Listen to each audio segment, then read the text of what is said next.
Отворено студио на телевизија Нова посветено на изборите во Соединетите Американски држави.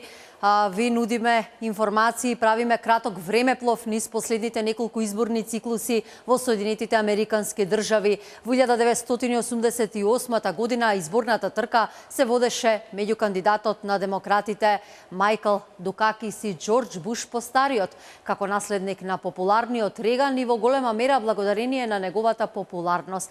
Повторно беше избран републиканскиот кандидат и Џорџ Буш постариот застана на чело на Соединетите Американски држави, освојувајќи 53,4% од гласовите.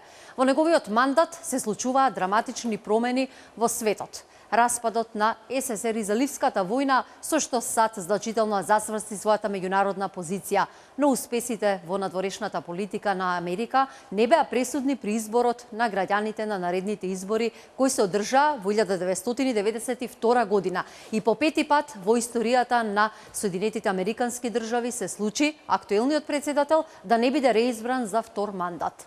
Актуелниот претседател Џорџ Буш постариот беше поразен од страна на демократскиот кандидат, сопругот на Хилари, Бил Клинтон. Рецесијата и изголемувањата на даноците беа непопуларните мерки кои стопија популарноста на Буш и му го отворија патот на Бил Клинтон до претседателското столче, освојувајќи 43% од гласовите.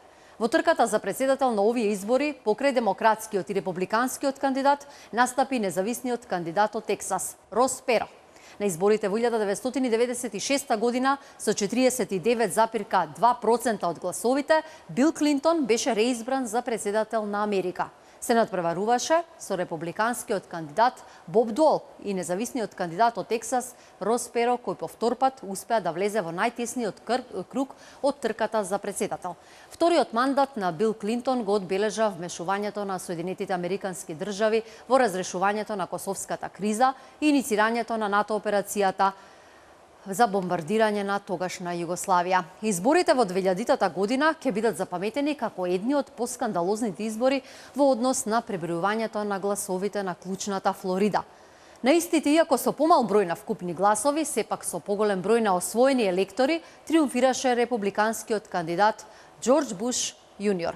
Неговиот против кандидат, демократот Ал Гор, освои 48,4% од гласовите и 266 електори, додека победничкиот кандидат Џорџ Буш Јуниор освои 48,4% од гласовите, но 271 електори. Сето ова може да го видите и низ графичкиот приказ кој е зад мене, кој што го подготви тимот на телевизија Нова. Ова беа едни од најтешките, но и најконтроверзните години за Соединетите Американски држави. Во 2001 година се случија терористичките напади на кулите близначки, кои беа искористени како повод за започнување на воена операција во Авганистан.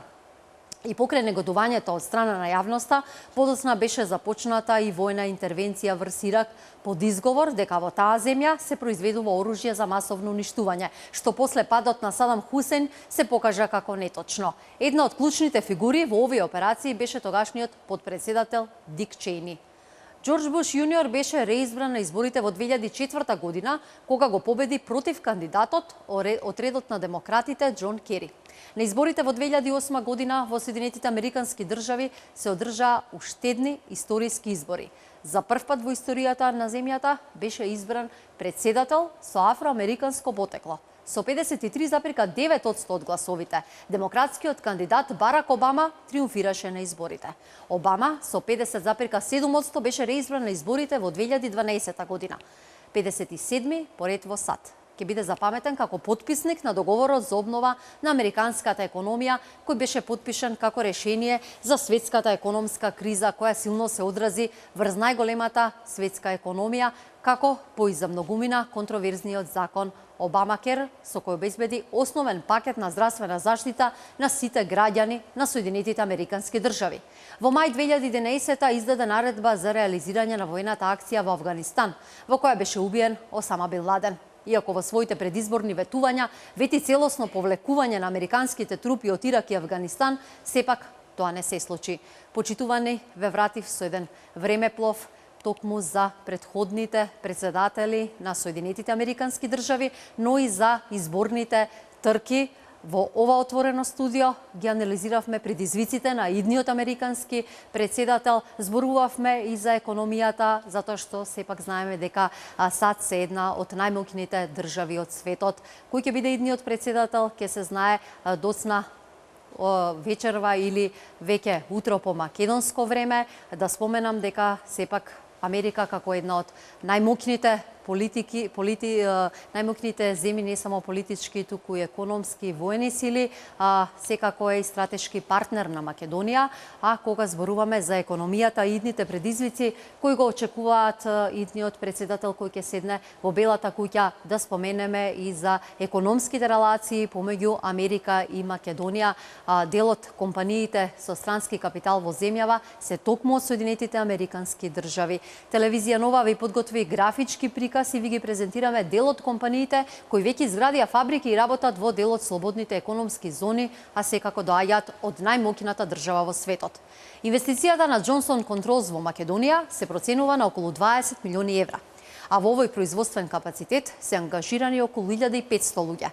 Компанијата е од автомобилскиот сектор Kemet Electronics. Исто така и таа доаѓа од автомобилската индустрија, но нивните производи се користат и во авионската, воената, електронската и други индустрии. Идентична е вредноста на инвестицијата, исто како и на Johnson Controls. Key Safety System е нова инвестиција во земјава, која што во моментов вработува околу 100 луѓе, а раководството најави дека во неколку фази бројот на вработени ќе се зголемува и ќе достигне 1000 лица. Delphi е американска инвестиција која во земјава вложи 15 милиони евра, а компанијата Gentherm пак, која што е сместена во економската зона во Прилеп, е дел, односно и таа доаѓа од автомобилскиот бизнис. Да подсетиме дека пред само неколку дена американската компанија Lear инвестираше 15 милиони евра и официјално започна со работа.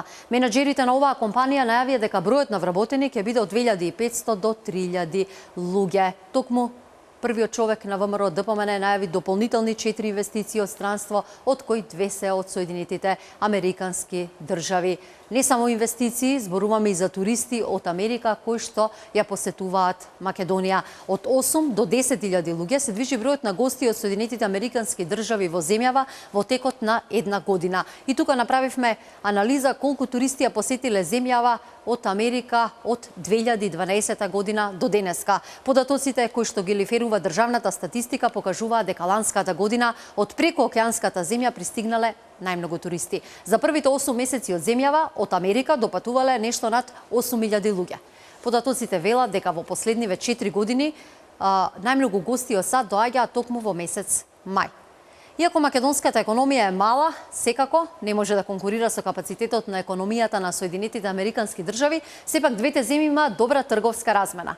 Податоците исто така од државната статистика покажуваат дека Македонија повеќе увезува отколку што извезува стоки на северноамериканскиот континент. Извозот се движи над 50 милиони евра на годишно ниво, додека увозот достигнува вредност до 150 милиони евра. Го видовте графичкиот приказ кој што го подготви 3D тимот на телевизија Нова. Почитувани, ви нудиме уште многу информации, гости, анализи, секако директни линковски вклучувања од нашата екипа која што е директно во Њујорк, но да ве подсетиме и на домашните вести, вестите и информациите кои што доаѓаат од Македонија. За тоа е задолжена мојата колешка Елена Шишковска, која што веќе е во студиото на телевизија Нова. Елена, во изминативе 2 часа со моите гости анализирав што ќе донесе идниот американски председател. Зборувавме за нивните изборни кампањи, за поврзаноста и очекувањата на Македонија како стратешки партнер на Соединетите Американски држави. Што да очекуваме во вестите кои што ни ги подготви за во 22?